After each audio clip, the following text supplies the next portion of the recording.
Hey, what's going on? I thought I would try this instead of email because I thought it might be more interesting. Um, and maybe you're in the car, you can't read your email. There is a reason why officers drink twice as much as the general population. It has some quick and useful short term benefits.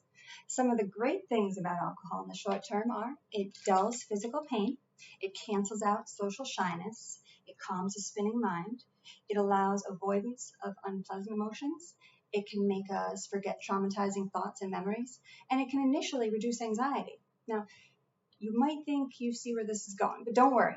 I'm not going to recommend that you stop drinking. I want you to be well, healthy, and happy, not a saint. What I want to help you with is making sure that alcohol is what we want it to be and not what we don't want it to be. So the keywords there were short term.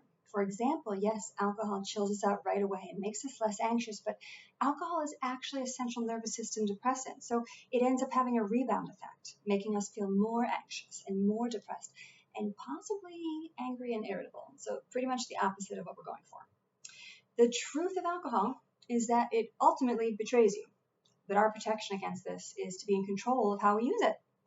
While alcohol has some positive effects in the short term, and again, I'm not against that.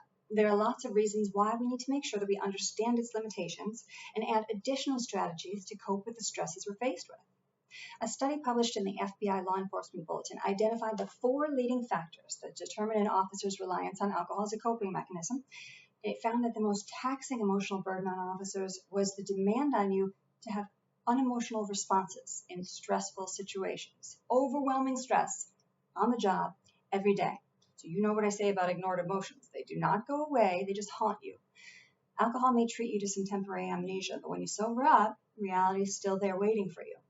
So how do we enjoy alcohol in the short term without the long-term cost?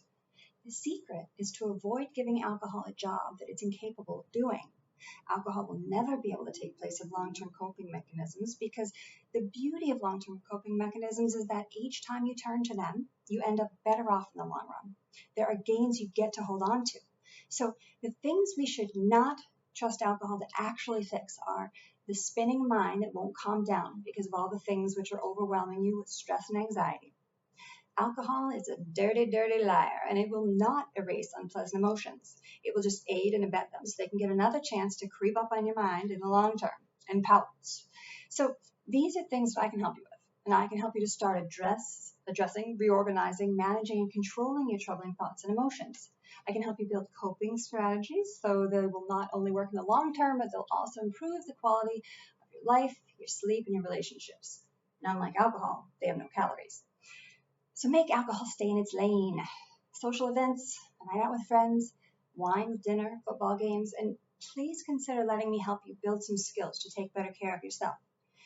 You deserve it, you're entitled to it, and what's more, you're worth it. Be well.